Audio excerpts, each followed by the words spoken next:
रामविलास दास वेदांती जी, उसके साथ आए हुए हमारे असम के अध्यक्ष, राष्ट्रीय सुरक्षा महामिशन के अध्यक्ष लखी प्रसाद सुंकरंग जी, और वो नॉर्थ ईस्ट के इंचार्ज जनरल सेक्रेटरी भी है। आसाम से आए हुए हमारे सुमेन लहरी, युवा मोर्चा के प्रेसिडेंट, श्रीमती पापिया अधिकारी वेस्ट बंगाल से, national Mahila Morcha general secretary, most respected Eunice Kharem Meghalaya के प्रेसिडेंट,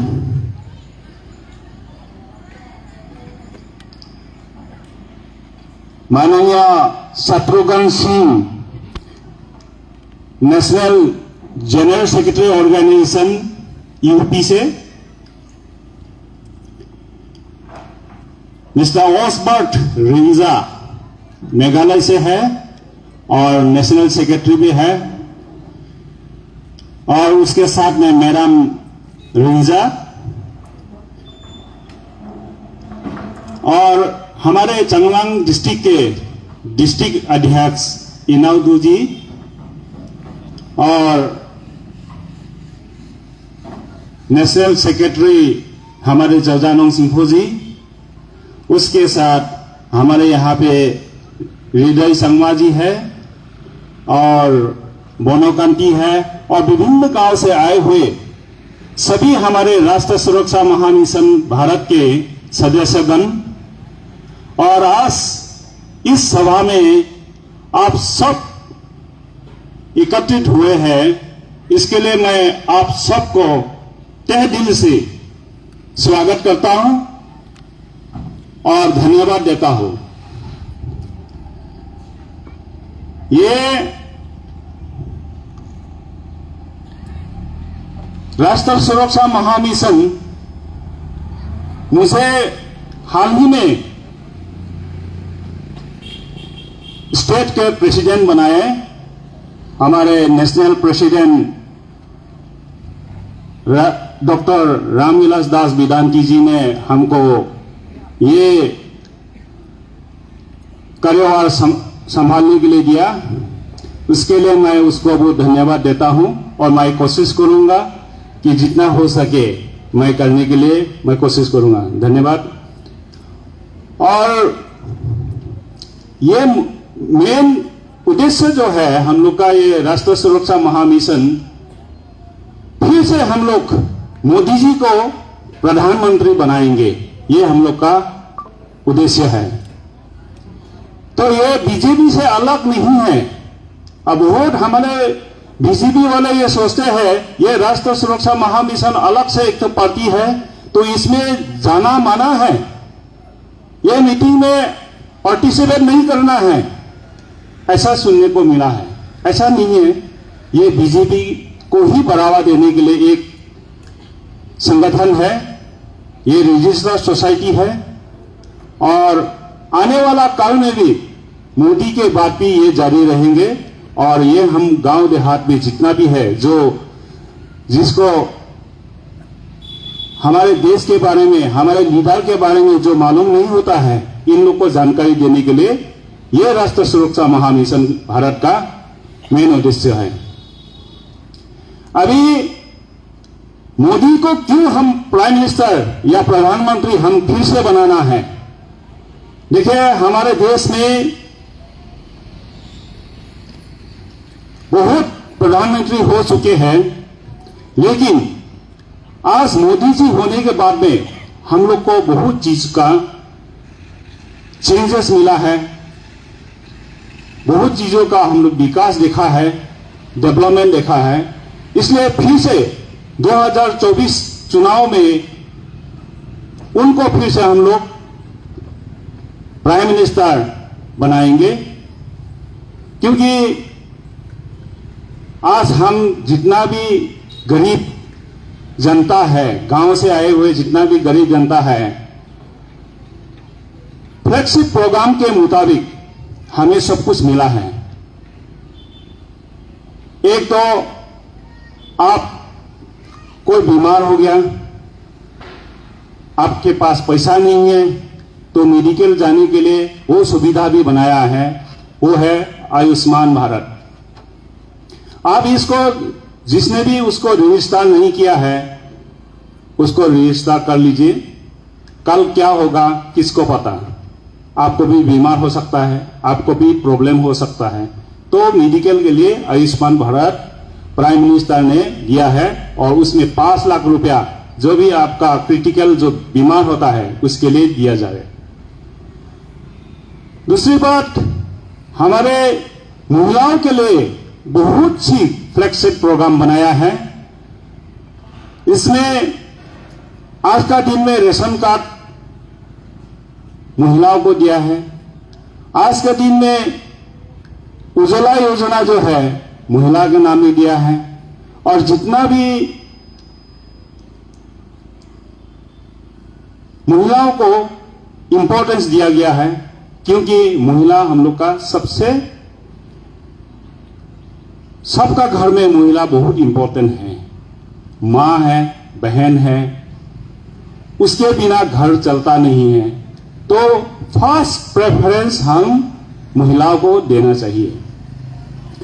आज हमारे संविधान में, पार्लियामेंट में पास किया है कि ये 2024 के बाद 2029 में जब चुनाव होगा तो 33% महिला होगा।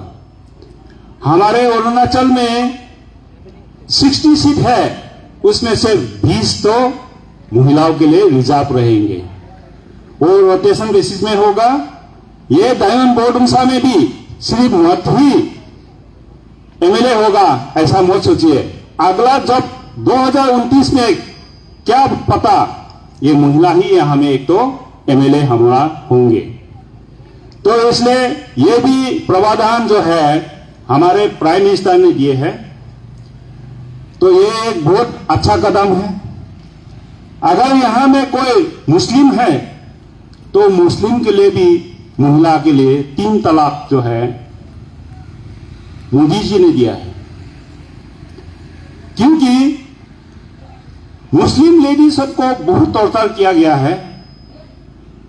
उसको शादी करने के बाद में 2 बच्चे जब हो जाएंगे तो उसको छोड़ के और एक तो दूसरा लेने के चक्कर में उसको तलाक दे दिया जाता है। तलाक तलाक तलाक अगर 3 बार बोल दिया तो वो शायर हो जाता है। टेलीफोन में बोल देता है, घर में आके नहीं, टेलीफोन में बोल देता है कि तलाक तलाक तलाक। वो 2 बच्चा लेके वो औरत, वो महिला कहां जाएंगे? तो वो जो है अन्याय है, महिला के प्रति ये अन्याय है। इसलिए 3 तलाक जो है संविधान के हिसाब से पूरा बंद कर दिया गया। और इसलिए जब चुनाव हुआ था लास्ट टाइम का, उसमें जितना भी मुस्लिम महिलाएं थे बीजेपी को वोट दिया था। इसलिए यूपी में भारी बहुमत से जीता है।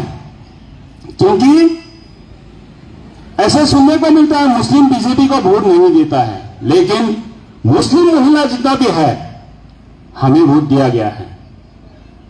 इसलिए महिला बहुत इंपॉर्टेंट है। महिलाओं को अगर हम लोग अच्छा स्थान देंगे तो हमारा जगह जरूर डेवलप होगा। और घर में तो डेवलप होना निश्चित है, क्योंकि महिला सबसे इंपॉर्टेंट है। दूसरा और भी बहुत फ्लैगशिप प्रोग्राम है, और मोदी जो दिखाया है उसका जो प्रधानमंत्री 2014 होने के बाद में हमारे इकोनॉमी को वो डेवलप किया। दूसरा बात है कि कश्मीर को अलगाववादी से कैसे बचाए, ये किसी ने नहीं सका था। 371 जो है हटाने के लिए बहुत सोचते हैं। उससे पहले वाला जो भी सरकार है वो भी सोचता था, लेकिन नहीं सका। और मोदी जी होने के बाद में उसको हटा दिया। आज कश्मीर पूरा डेवलप हुआ है और उसमें जितना भी हमारा टूरिस्ट है और भरपूर आ रहा है। इसलिए उसको बदलाव लेने के लिए पीओके में पाकिस्तान ऑक्युपाइड कश्मीर जो है उसमें खाने के लिए उन लोग का नहीं है।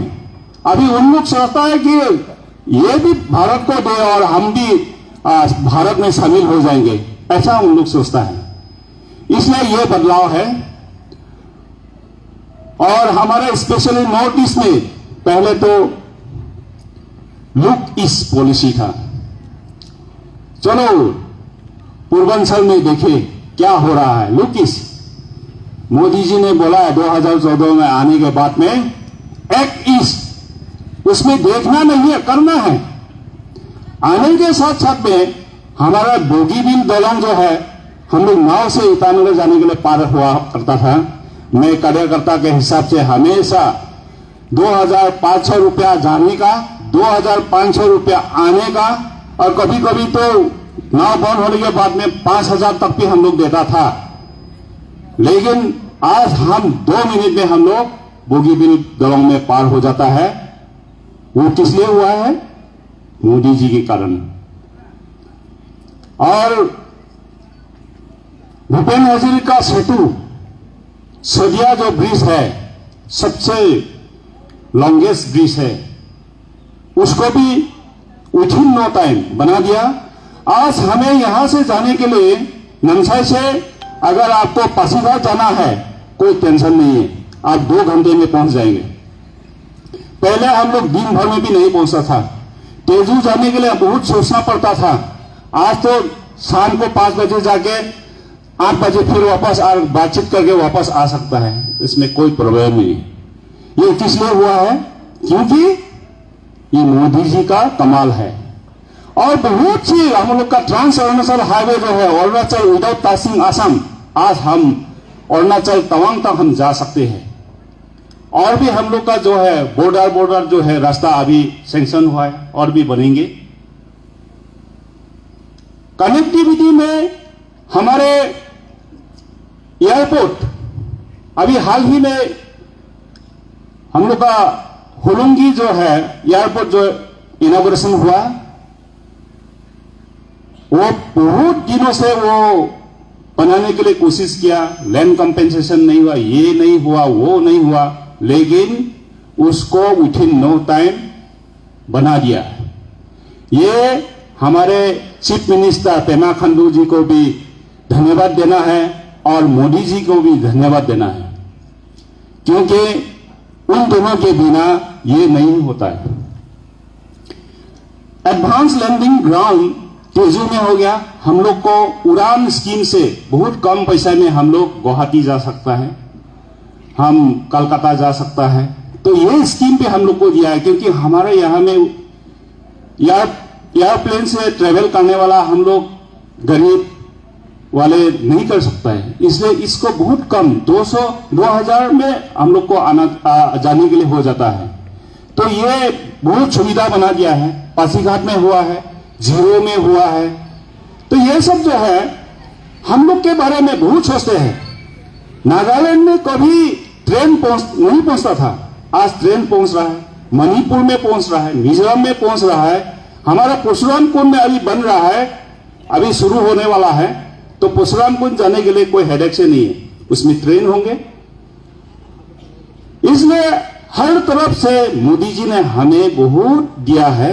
इसलिए स्पेशली हम लोग अरुणाचल वाले और पूर्वांचल वाले मोदी जी को सभी सपोर्ट करना है और उसको और एक बार उसको सरकार बनाने के लिए चांस देना है। तो मैं ज्यादा समय नहीं लूंगा, तो फिर से मैं महाराज जी को मैं बहुत धन्यवाद देता हूं। आज आपने आपका बहुमूल्य टाइम निकाल के हमारे पास दर्शन दिए, आप आए ब्लेसिंग देने के लिए। तो इसलिए तहे दिल से मैं आपको स्वागत भी करता हूं और धन्यवाद देता हूं। और नॉर्थ ईस्ट के जितना भी यहाँ में हमारा साथी राष्ट्रीय सुरक्षा महामिशन के लीडर्स आज यहाँ पे पधारे हैं। आप सबको भी मैं तहे दिल से मैं स्वागत करता हूँ और धन्यवाद देता हूँ। और गांव से आए मेरे माँ, पिताजी और बुजुर्ग सभी युवा, महिला सभी को मैं दिल से वेलकम करते हुए मेरा चंद शब्द यहाँ में विराम देता हूँ। धन्यवाद।